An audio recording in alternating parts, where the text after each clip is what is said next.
वक्रतुंडे महाकाय सूर्यकोटि समप्रभा निर्विघ्नं कुरु मे देवो सर्वकार्येषु सर्वदा। ओम श्री गणेशाय नमः। जय श्री गणेश, जय श्री राधे कृष्ण। आप सभी को माघ मास की कृष्ण पक्ष की संकष्टी चतुर्थी व्रत की हार्दिक शुभकामनाएं। माघ मास में आने वाली चतुर्थी को तिलकुट चौथ, तिल चौथ, माघी चौथ, सकट चौथ आदि नामों से जाना जाता है। यह व्रत संतान की रक्षा करने वाला, सुख समृद्धि प्रदान करने वाला और भक्तों के सभी प्रकार के दुखों और कष्टों को हरने वाला है। इस व्रत को करने से सुख समृद्धि की प्राप्ति होती है। इस बार माघ मास के कृष्ण पक्ष की चतुर्थी तिथि 17 जनवरी दिन शुक्रवार को है। इसी दिन तिल चौथ का व्रत रखा जाएगा। तो आइए सुनते हैं माघ मास की कृष्ण पक्ष की तिल चौथ संकष्टी चतुर्थी की कथा। प्रेम से बोलिए भगवान श्री गणेश की जय। एक बार पार्वती जी ने श्री गणेश जी से पूछा, हे वत्स, माघ महीने में किस गणेश की पूजा करनी चाहिए और इनका क्या नाम है? उस दिन पूजा करने से किस वस्तु का नैवेद्य अर्पित करना चाहिए और क्या आहार ग्रहण करना चाहिए? इसे आप सविस्तार बताने की कृपा करें। तब गणेश जी ने कहा, हे माता, माघ मास में भालचंद्र नामक गणेश की पूजा करनी चाहिए। इनकी पूजन सस उपचार विधि से करनी चाहिए। हे माता पार्वती, इस दिन तिल के 20 लड्डू बनाने चाहिए। 5 लड्डू देवताओं को चढ़ाएं और शेष 5 ब्राह्मण को दान में दे। ब्राह्मण की पूजा भक्ति पूर्वक उन्हें दक्षिणा देने के बाद उन 5 लड्डुओं को उन्हें प्रदान कर दे। हे देवी, 20 तिल के लड्डुओं का आहार स्वयं करे। इस संबंध में आपको राजा हरिश्चंद्र का एक वृतांत सुनाता हूँ।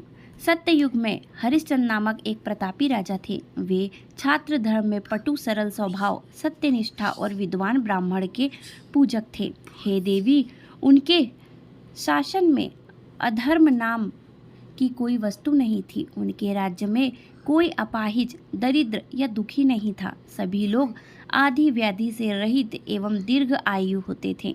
उन्हीं के राज्य में एक ऋषि शर्मा नामक तपस्वी ब्राह्मण रहते थे। एक पुत्र की प्राप्ति होने के बाद ही वे स्वर्गगामी हो गए। एक पुत्र का भरण पोषण उनकी पत्नी करने लगी। वह विधवा ब्राह्मणी भिक्षा के द्वारा पुत्र का पालन पोषण करती थी। उस ब्राह्मणी ने माघ मास की संकष्टी चतुर्थी का व्रत किया। वह पतिव्रता ब्राह्मणी गोबर से गणेश जी की प्रतिमा बनाकर सदैव पूजन किया करती थी। हे पार्वती, भिक्षा के द्वारा ही उसने पूर्व तैयारी बीच उसका पुत्र गणेश जी की मूर्ति अपने गले में बांधकर स्वेच्छा से खेलने के लिए बाहर चला गया। तब एक नर पिशाच कुम्हार ने उस ब्राह्मण के 5 वर्षीय बालक को जबरन पकड़कर अपने आवा में छोड़कर मिट्टी के बर्तन को पकाने के लिए उसमें आग लगा दी।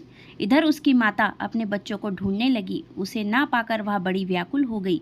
वह ब्राह्मणी विलाप करती हुई श्री गणेश जी की प्रार्थना करने लगी कि हे गणेश जी, हे विशाल शरीर वाले, आप मेरी रक्षा कीजिए। मैं पुत्र के वियोग में व्यथित हूँ। वह ब्राह्मणी इस प्रकार आधी रात तक विलाप करती रही। प्रातः काल होने पर कुम्हार अपने पके हुए बर्तन को देखने के लिए आया। जब उसने आवा खोलकर देखा तो उसमें जांघ भर पानी जमा हुआ पाया और इससे भी अधिक आश्चर्य उसे हुआ जब उसमें बैठे एक खेलते हुए बालक को देखा। ऐसी अद्भुत घटना देखकर वह भयवश कांपने लगा और इस बात की सूचना उसने राज दरबार में दी।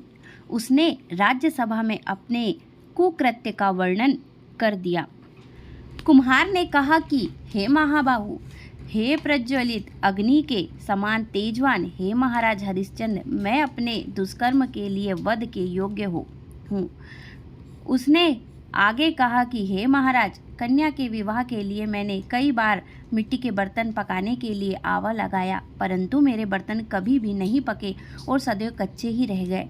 तब मैंने भयभीत होकर एक तांत्रिक से इसका कारण पूछा। उसने कहा कि चुपचाप किसी लड़के की तुम बलि चढ़ा दो, तुम्हारे आवा पक जाएंगे। मैंने सोचा कि किसके बालक की बलि दूं। जिसके बालक की बलि दूंगा वह मुझे क्यों कर जीवित छोड़ेगा। इस भय से ही हे महाराज, मैंने विधवा ब्राह्मणी के बालक को बलि देने की बात सोची। मैंने दृढ़ निश्चय किया कि इसे ही बैठाकर आग लगा दूंगा। मैंने अपनी पत्नी से परामर्श किया कि ऋषि शर्मा ब्राह्मण मृत हो गए हैं। उनकी विधवा पत्नी भीख मांगकर अपना गुजारा करती है। अरे वह लड़कों को लेकर क्या करेगी? मैं यदि उसके पुत्र की बलि दे दूं तो मेरे बर्तन पक जाएंगे। मैं इस जघन्य कर्म को करके रात में निश्चित होकर सो गया। प्रातः जब मैंने आवा खोलकर देखा तो क्या देखता हूँ कि उस लड़के को मैं जिस स्थिति में बैठा कर गया था वह उसी तरह निर्भय भाव से बैठा है और उसमें जांघ भर पानी लगा हुआ है। इस भयावह दृश्य से मैं कांप उठा और इसकी सूचना देने आपके पास आया हूँ। कुम्हार की बात सुनकर राजा बहुत ही विस्मित हो गए और उस लड़के को देखने के लिए आए। बालक को प्रसन्नतापूर्वक खेलते देखकर मंत्री से राजा ने कहा कि यह क्या बात है? यह किसका लड़का है? इस बात का पता लगाओ। इस आवे में जांघ भर जल कहाँ से आया? इसमें कमल के फूल कहाँ से खिल गए?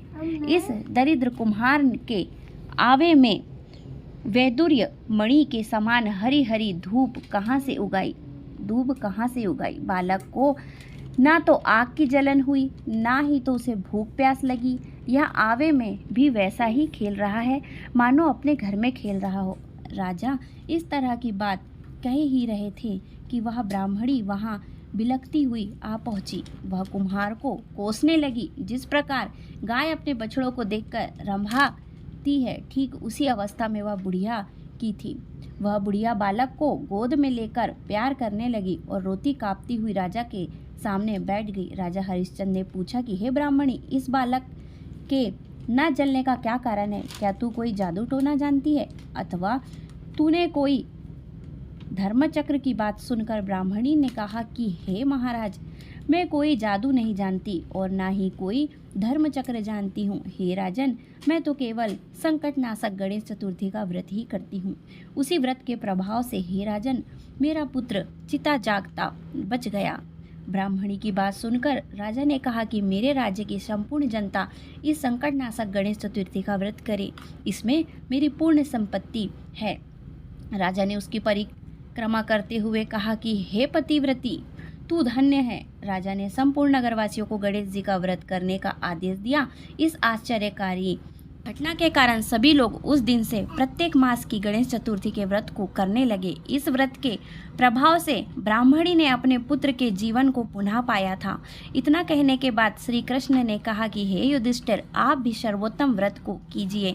इस व्रत के प्रभाव से आपकी सभी मनोकामनाएं पूर्ण होगी। अपने मित्र, पुत्रों और पत्रों को सुख देने वाले साम्राज्य को प्राप्त करेंगे। हे महाराज, जो लोग इस व्रत को करेंगे उन्हें पूर्ण सफलता मिलेगी। भगवान कृष्ण की बात से युधिष्ठिर बहुत प्रसन्न हुए और माघ मास कृष्ण गणेश चतुर्थी का व्रत करके निष्क राज्य भोगने लगे।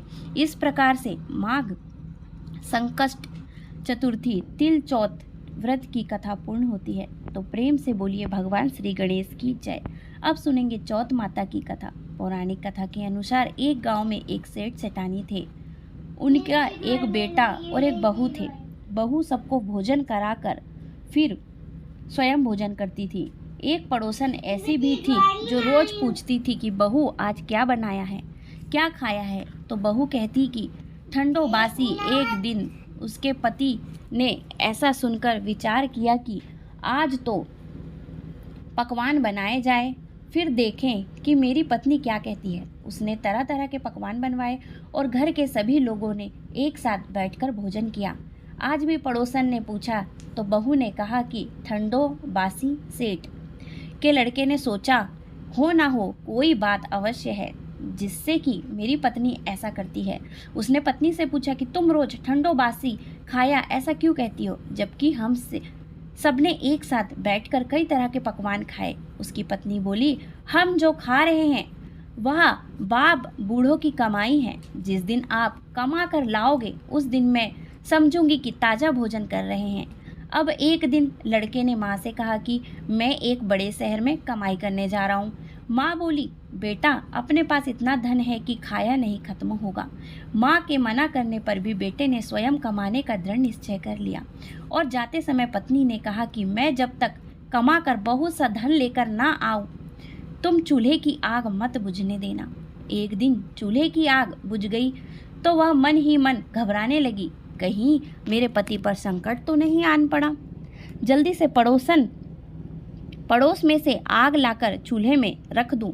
ऐसा विचार करके पत्नी पड़ोस में गई। वहां पड़ोसन चौथ माता का व्रत और पूजन कर रही थी। पड़ोसन ने कहा, थोड़ी देर में आकर ले जाना। तो बहू पड़ोसन से पूछा, आप यह व्रत क्यों करती हो, इससे क्या मिलता है? पड़ोसन ने कहा, चौथ माता के इस व्रत को करने से अन्न और लक्ष्मी मिलती है और अपनी मनोकामनाएं पूर्ण होती है। अब बहू भी चौथ माता का व्रत करने लगी।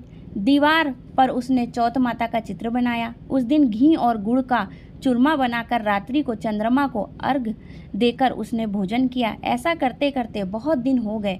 चौथ माता ने उस बहू के पति को सपना दिया कि साहूकार का बेटा, तू जागो कि सोवे, तेरी पत्नी तुझे बहुत याद कर रही है।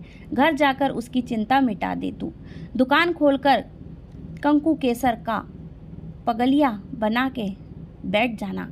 आज तेरा हिसाब किताब चुकता हो जाएगा। तब तो चौथ माता ने जैसा कहा था वैसा ही हुआ। उसने घर जाने की तैयारी की और गाड़ी भर के धन दौलत लेकर चल दिया। रास्ते में एक बड़ा सा काला नाग फन फैलाए बैठा था और कहने लगा, आज तो मैं तुझे डस लूँगा, छोड़ूंगा नहीं। आज तेरी आयु पूरी हो गई है। सेठ के लड़के ने कहा कि आज चौथ माता ने मुझे सपना दिया तो मैं पत्नी से मिलने जा रहा हूँ। वहाँ मेरी पत्नी बहुत चिंता कर रही है। मैं उससे मिलकर जरूर आऊँगा, तब तुम मुझे डस लेना। नाग ने कहा, तुम शपथ पूर्वक कहकर जाओ तो मैं तुम्हें जाने दूंगा, परंतु लौट नहीं आए तो तुम्हारे घर आकर मैं तुम्हें डस लूँगा। इस प्रकार सांप को वचन देकर वह घर पहुँचा। वहाँ सभी से हंसी खुशी मिला और भोजन करके उदास बैठ गया। उसकी पत्नी ने पूछा, उदास होने का कारण पूछा तो पति ने काले नाग वाली बात बताते हुए कहा कि यदि मैं उसके पास नहीं जाऊंगा तो वह घर आकर ही मुझे डस लेगा। पत्नी बहुत चतुर थी। उसने कहा कि आप घबराओ नहीं, लेट जाओ, मैं एक उपाय करती हूँ। पत्नी ने कमरे की 7 पौड़ी धोई।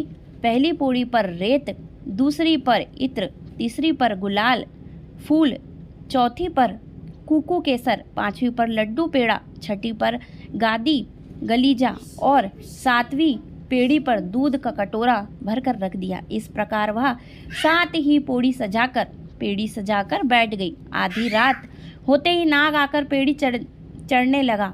पहली पेड़ी पर रेत में लौट गया और कहने लगा कि सेठ की बहू ने आराम तो बहुत दिया, पर वचनों से बंद कर आया हूँ, सो डसकर ही जाऊंगा। इस प्रकार 7 पेड़ हो पर नाग आराम करता हुआ और कहता हुआ कि डस होगा जरूर कमरे में जाने ही वाला था कि चौथ माता ने विचार किया कि मैं इसे नहीं बचा पाई तो संसार में धर्म और कर्म और व्रत पूजन को कौन मानेगा। अब तो श्री गणेश जी, चंद्रमा जी और चौथ माता ने उसे बचाने का विचार किया। चंद्रमा जी ने उजाला किया, चौथ माता ढाल बनी और गणेश जी ने तलवार लेकर नाग को मार दिया और ढाल से ढक दिया। अब बहू भी थकी हारी सो गई। दिन निकला तो लोग बेटे से मिलने आए, परंतु बेटा तो उठे ही नहीं थे। बहुत देर हो गई तो माँ ने उन्हें उठाने गई। माँ ने 7 पीढ़ियों पर जो कुछ देखा वह बहुत ही घबराई और बेटा बहू को आवाज़ लगाई, बेटा बहू उठो तो देखो कि एक ढाल तलवार वहाँ पड़ी है। अब उठाई तो वहीं काला नाग मरा हुआ पड़ा है। बेटा बहू ने सोचा कि आज तो धर्म कर्म ही आड़े आए हैं। जो भगवान गणेश जी की और चौथ माता ने अपनी रक्षा की है। चौथ माता, आपने जैसे सेठ के बेटे की बहू की रक्षा की वैसे सबकी रक्षा करना। प्रेम से बोलिए भगवान श्री गणेश जी और चौथ माता की जय। आज की वीडियो पसंद आई हो तो इस वीडियो को लाइक करके चैनल को जरूर सब्सक्राइब कीजिए और कमेंट में श्री गणेश चौथ माता की जय जरूर लिखिए।